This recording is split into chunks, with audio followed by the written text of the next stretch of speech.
Chapter X. Anne's apology. Arilla said nothing to Matthew about the affair that evening. But when Anne proved still refractory the next morning, an explanation had to be made to account for her absence from the breakfast table. Marilla told Matthew the whole story, taking pains to impress him with a due sense of the enormity of Anne's behavior. "It's a good thing Rachel Lynde got a calling down. She's a meddlesome old gossip," was Matthew's consolatory rejoinder. "Matthew Cuthbert, I'm astonished at you. You know that Anne's behavior was dreadful, and yet you take her part. I suppose you'll be saying next thing that she oughtn't to be punished at all." "Well now, no, not exactly," said Matthew uneasily. "I reckon she ought to be punished a little. But don't be too hard on her, Marilla. Recollect she hasn't ever had anyone to teach her right. You're going to give her something to eat, aren't you?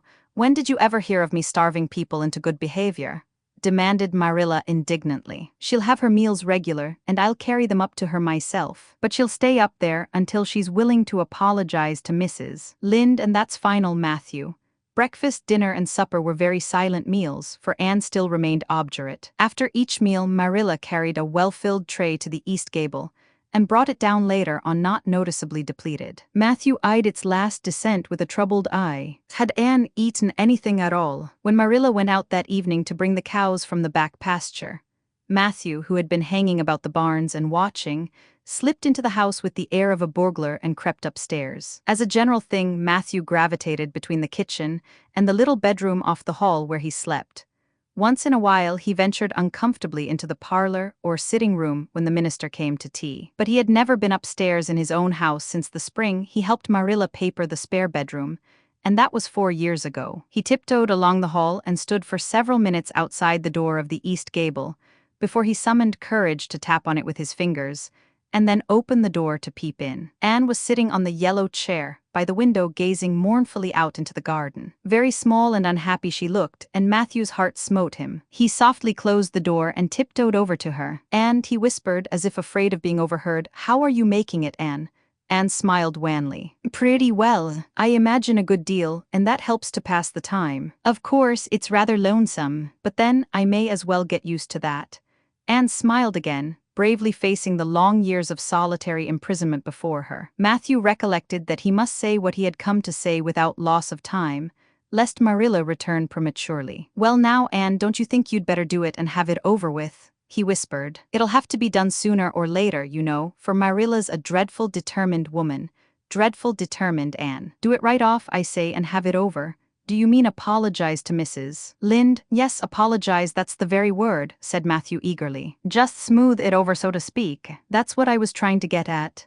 "I suppose I could do it to oblige you," said Anne thoughtfully. "It would be true enough to say I am sorry, because I am sorry now. I wasn't a bit sorry last night. I was mad clear through, and I stayed mad all night. I know I did because I woke up 3 times, and I was just furious every time. But this morning it was over. I wasn't in a temper anymore, and it left a dreadful sort of goneness too. I felt so ashamed of myself, but I just couldn't think of going and telling Mrs. Lynde so. It would be so humiliating. I made up my mind I'd stay shut up here forever rather than do that. But still, I'd do anything for you, if you really want me to. Well now, of course I do. It's terrible lonesome downstairs without you. Just go and smooth things over, that's a good girl." "Very well," said Anne resignedly. "I'll tell Marilla as soon as she comes in I've repented." That's right, Anne. But don't tell Marilla I said anything about it. She might think I was putting my oar in, and I promised not to do that."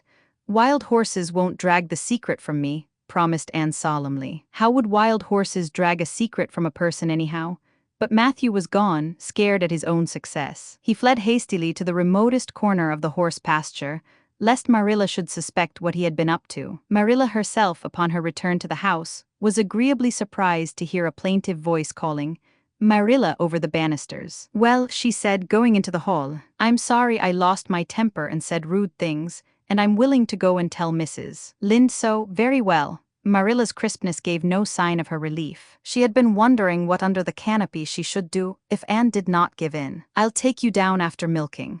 Accordingly, after milking, behold Marilla and Anne walking down the lane, the former erect and triumphant, the latter drooping and dejected. But halfway down, Anne's dejection vanished as if by enchantment. She lifted her head and stepped lightly along, her eyes fixed on the sunset sky and an air of subdued exhilaration about her. Marilla beheld the change disapprovingly. This was no meek penitent, such as it behooved her to take into the presence of the offended Mrs. Lynde. "What are you thinking of, Anne?" she asked sharply. "I'm imagining out what I must say to Mrs. Lynde," answered Anne dreamily. This was satisfactory, or should have been so, but Marilla could not rid herself of the notion that something in her scheme of punishment was going askew. Anne had no business to look so rapt and radiant. Rapt and radiant, Anne continued, until they were in the very presence of Mrs. Lynde, who was sitting knitting by her kitchen window. Then the radiance vanished. Mournful penitence appeared on every feature. Before a word was spoken, Anne suddenly went down on her knees before the astonished Mrs. Rachel and held out her hands beseechingly. "Oh, Mrs. Lynde, I am so extremely sorry," she said with a quiver in her voice. "I could never express all my sorrow, no. Not if I used up a whole dictionary. You must just imagine it. I behaved terribly to you, and I've disgraced the dear friends, Matthew and Marilla, who have let me stay at Green Gables although I'm not a boy. I'm a dreadfully wicked and ungrateful girl, and I deserve to be punished and cast out by respectable people forever. It was very wicked of me to fly into a temper because you told me the truth. It was the truth, every word you said was true. My hair is red and I'm freckled and skinny and ugly. What I said to you was true too, but I shouldn't have said it. Oh, Mrs. Lynde, please, please forgive me. If you refuse, it will be a lifelong sorrow on a poor little orphan girl.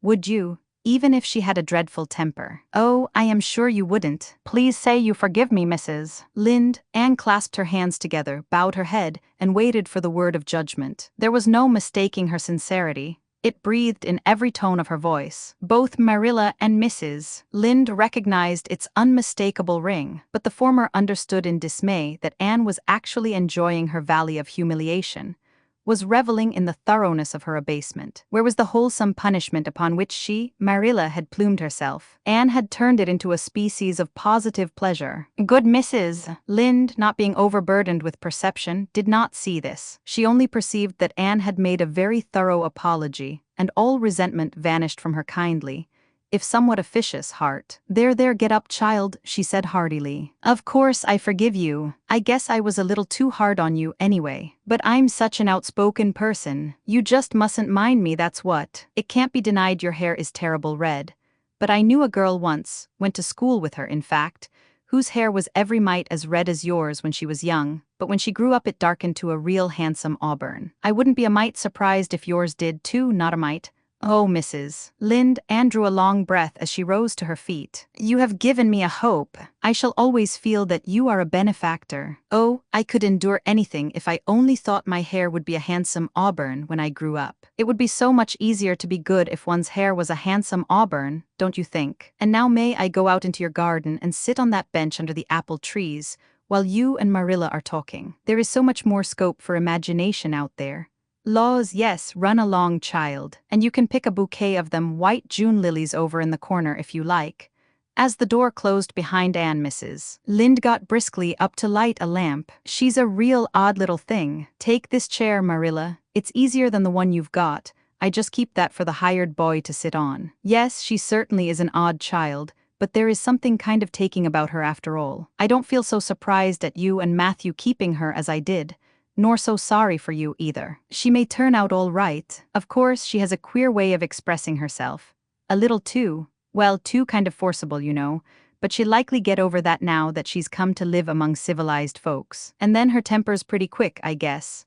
But there's one comfort, a child that has a quick temper just blaze up and cool down, ain't never likely to be sly or deceitful. Preserve me from a sly child, that's what. On the whole, Marilla, I kind of like her."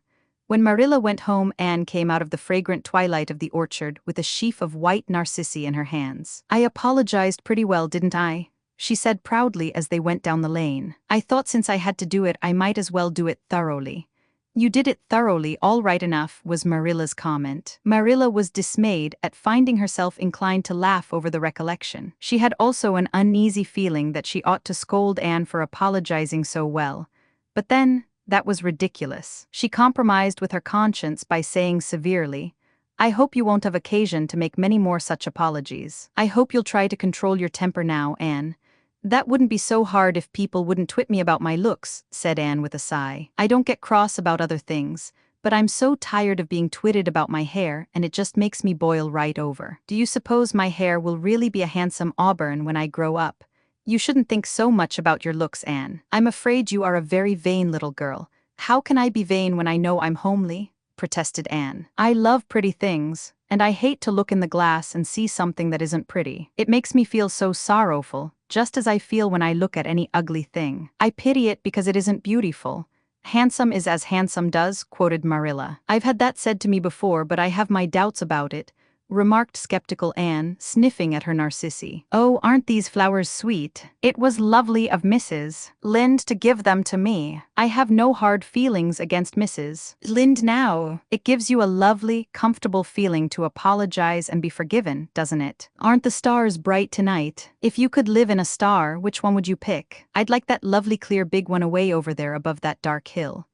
Anne, do hold your tongue, said Marilla, thoroughly worn out trying to follow the gyrations of Anne's thoughts. Anne said no more until they turned into their own lane. A little gypsy wind came down it to meet them, laden with the spicy perfume of young dew-wet ferns. Far up in the shadows, a cheerful light gleamed out through the trees from the kitchen at Green Gables. Anne suddenly came close to Marilla and slipped her hand into the older woman's hard palm. It's lovely to be going home and know it's home, she said. I love Green Gables already, and I never loved any place before. No place ever seemed like home. Oh, Marilla, I'm so happy. I could pray right now and not find it a bit hard. Something warm and pleasant welled up in Marilla's heart at touch of that thin little hand in her own, a throb of the maternity she had missed, perhaps. Its very unaccustomedness and sweetness disturbed her. She hastened to restore her sensations to their normal calm by inculcating a moral. If you'll be a good girl, you'll always be happy, Anne, and you should never find it hard to say your prayers. Saying one's prayers isn't exactly the same thing as praying, said Anne meditatively. But I'm going to imagine that I'm the wind that is blowing up there in those treetops. When I get tired of the trees, I'll imagine I'm gently waving down here in the ferns, and then I'll fly over to Mrs. Lynde's garden and set the flowers dancing. And then I'll go with one great swoop over the clover field. And then I'll blow over the lake of shining waters and ripple it all up into little sparkling waves. Oh, there's so much scope for imagination in a wind. So I'll not talk any more just now, Marilla. Thanks be to goodness for that, breathed Marilla in devout relief.